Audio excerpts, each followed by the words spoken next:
kita, di mana kita akan membahas isu-isu hukum yang sedang hangat dan relevan. Hari ini kita akan membahas topik yang cukup berat dan memprihatinkan, yaitu dugaan pelecehan seksual oleh salah satu dokter PPDS anestesi dari Universitas Padjadjaran terhadap keluarga pasien di Rumah Sakit Hasan Sadikin Bandung. Mahasiswa program pendidikan dokter spesialis anestesi Universitas Padjadjaran Priguna Anugrah Pratama diduga memerkosa seorang perempuan yang merupakan anak pasien di Rumah Sakit Hasan Sadikin Bandung, Jawa Barat. Tersangka melakukan aksinya dengan modus pengambilan darah korban untuk keperluan pengobatan sang ayah yang kala itu sedang dirawat. Insiden ini terjadi pada pertengahan Maret di salah satu ruangan lantai 7 gedung Rumah Sakit Hasan Sadikin. Saat itu tersangka sedang bertugas jaga malam. Korban akhirnya melaporkan hal tersebut ke kepolisian usai merasakan kejanggalan pasca kejadian. Alhasil, Priguna Anugrah Pratama pun ditangkap dan ditetapkan sebagai tersangka.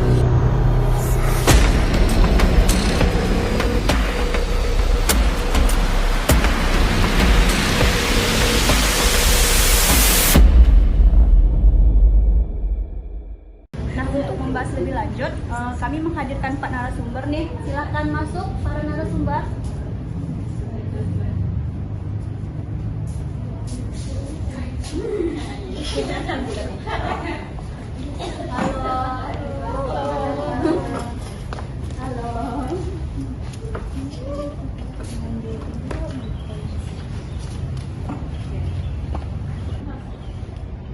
Jadi kasus ini kan cukup menjadi perhatian publik karena menyangkut praktik pelecehan seksual di institusi pendidikan tinggi yang terjadi di ruang aman, dan tentunya ada aspek hukum yang harus kita pahami. Sebelum kita masuk ke aspek hukumnya, seperti judul podcast kita hari ini, yaitu ruang aman yang ternodai. Ruang aman itu definisinya apa sih sebenarnya, Om? Ruang aman itu tempat seseorang atau sekelompok merasa terlindungi dari fisik maupun emosional. Yaitu terlindungi dari pelecehan seksual, bahaya lain, seperti itu. Contohnya ruang aman itu biasanya apa aja sih? Contohnya bisa berupa sekolah, rumah sakit, kampus, dan ruang digital. Selama di situ bisa menjunjung tinggi rasa hormat, keselamatan dan kesejahteraan setiap individu. Jadi kita merasa aman lah ya di dalam ruang aman ini.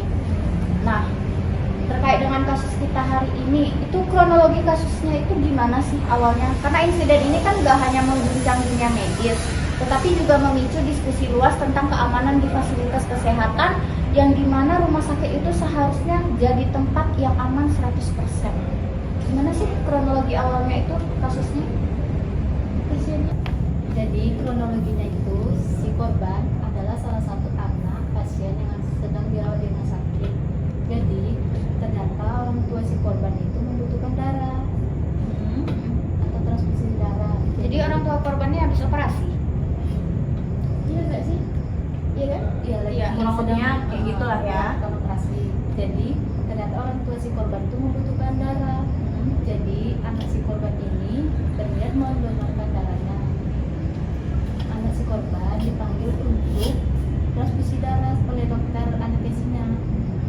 Nah, setelah itu, setelah datang ke ruang transfusi darah, anak korban mengganti pakaian memakai pakaian baju operasi. Setelah itu, transfusi darah dilakukan seperti biasa, tetapi dokter atau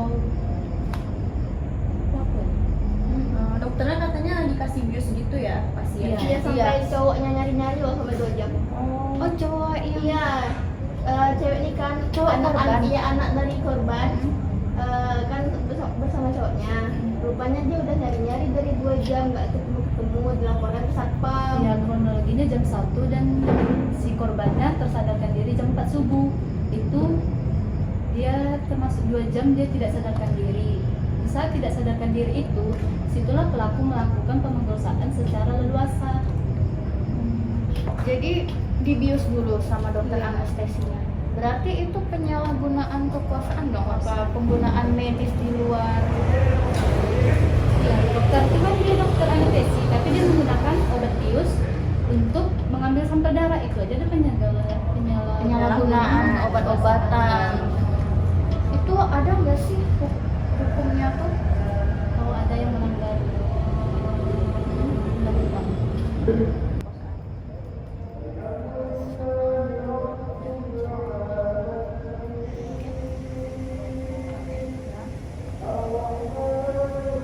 Jadi apa sih pasal-pasal yang dilanggar oleh dokter ini mengenai pemerkosaan dan pencabulan? Ya apalagi kan nggak hanya pemerkosaan dan pencabulan ya, beliau kan seorang dokter anestesi yang menggunakan obat bius tanpa alasan medis yang sah. Jadi apa aja sih pasal-pasalnya itu yang dilanggar? Pasal-pasal itu berupa pasal 289 KUHP. Isinya tentang perbuatan cabul terhadap orang yang tidak bersedia. Terus ada juga pasal 290 KUHP tentang perbuatan cabul dengan ancaman hukuman lebih berat jika dilakukan oleh orang yang memiliki kedudukan dan profesi tertentu. Dan pasal 292 KUHP isinya tentang perbuatan cabul terhadap orang tidak mampu melawan. Untuk ini yang bagian penggunaan obat-obatan di luar alasan medis yang sah. Karena itu penyalahgunaan obat mengenai Undang-Undang Kesehatan Nomor 36 Tahun 2009 tentang pelaku menggunakan obat bius tanpa alasan medis yang sah itu mengenai pasal 190 ayat 1. Nah, setiap orang yang dengan sengaja mengedarkan obat bius tanpa ada izin, mereka dapat dipidanakan ya.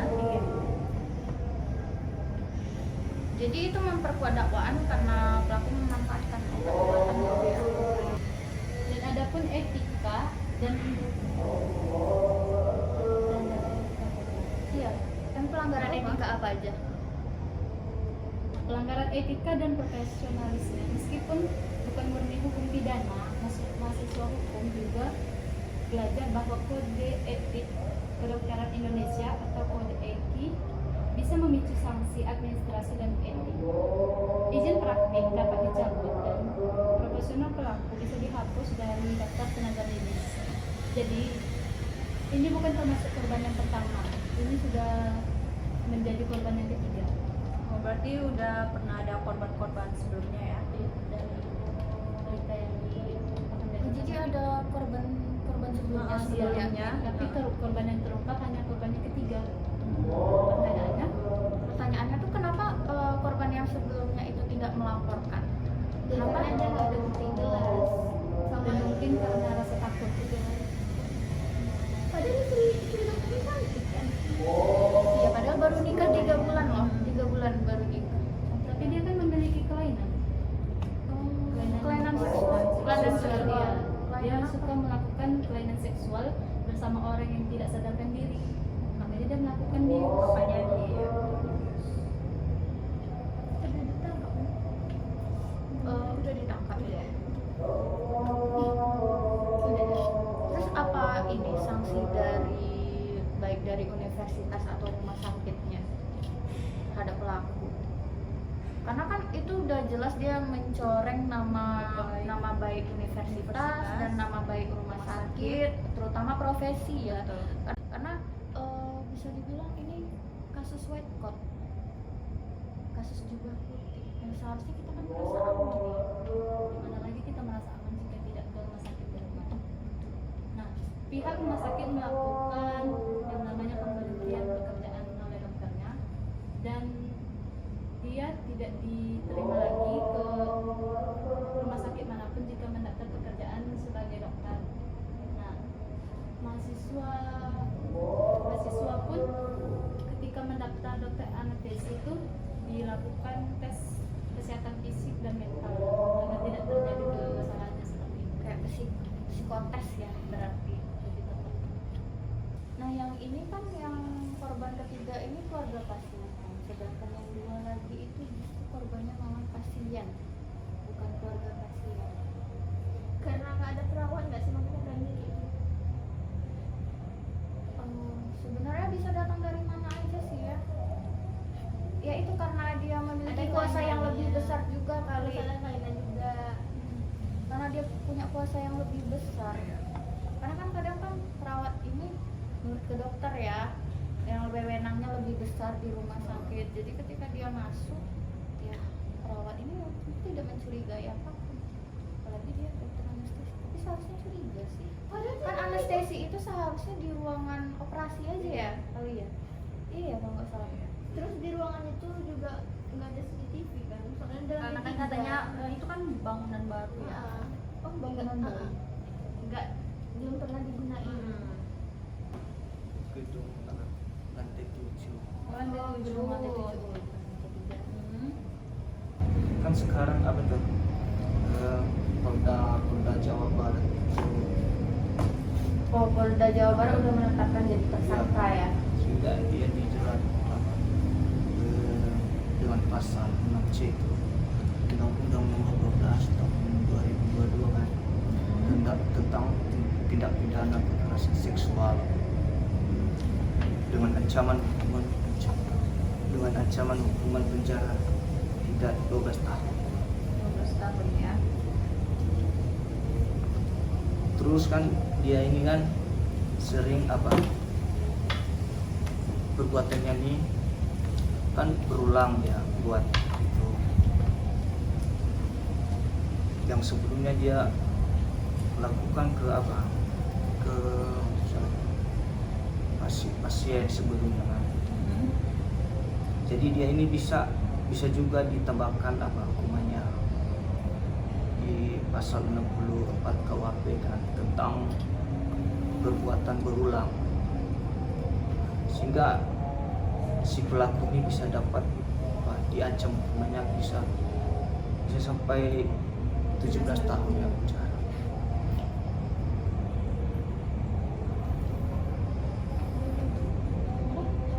Nah, selain itu kan dari Kementerian Kesehatan atau Kemenkes telah mencabut surat tanda registrasi atau STR Priguna. Nanti aku sampel. Sehingga ia tidak dapat lagi berpraktik sebagai dokter maupun di rumah sakit manapun. Jadi STR dia udah dicabut dong ya, berarti dia udah nggak bisa berprofesi lagi sebagai dokter.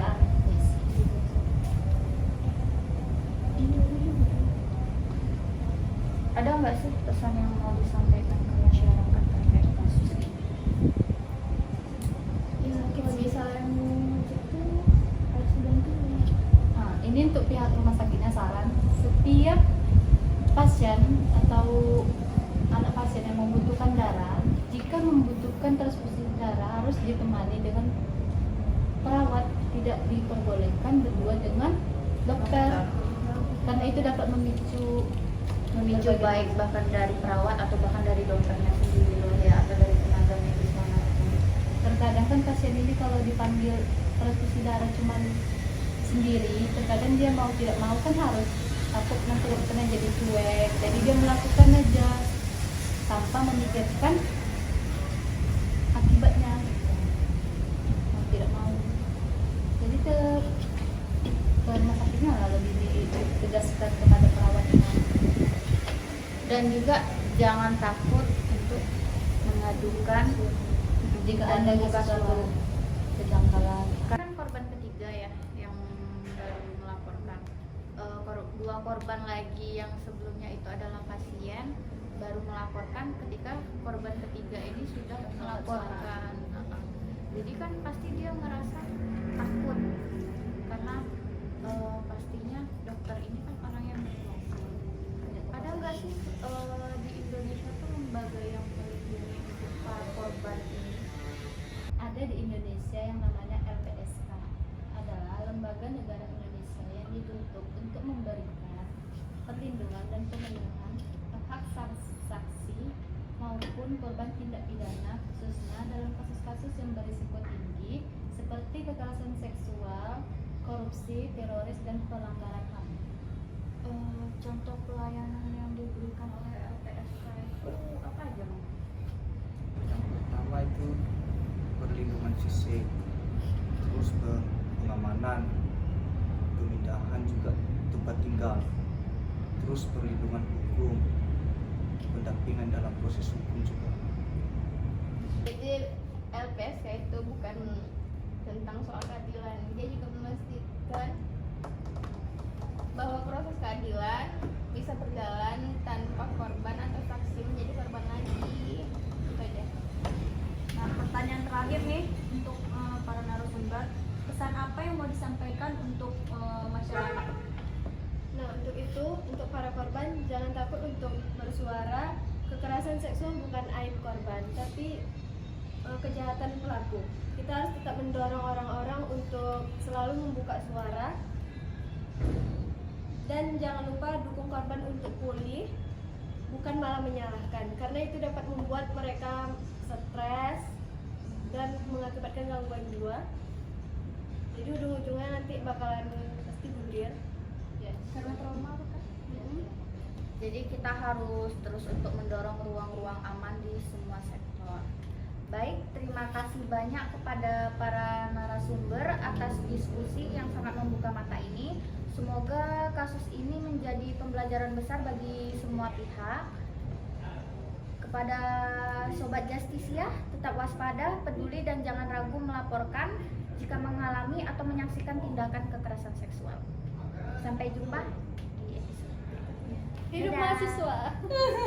Jangan lupa like video kali Episode ini. berikutnya bakal ada part 2 nih. Subscribe Tetap jaga kesehatan dan keselamatan kalian semua. dan jangan lupa Hai. makan.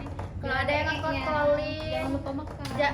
code calling itu termasuk ini ya, pelecehan Iya, seksual iya, iya. juga. Jadi kalau misalnya ada yang Dilawan code aja. calling, dilawan aja. Jangan Dilawan malah ketawa aja. lah. Iya, jangan ketawa, jangan kemenye-menye tuh jangan. Iya. Jangan. Soalnya dia kalau misalnya kita ketawa dia lebih kayak Menye-menye nanti dia jadi bertindak seenaknya. Jangan kementelan, Korban jangan juga. piknik. Korban Giliran kayak gini aja besar suaranya. Ini udah Dah. Sampai jumpa.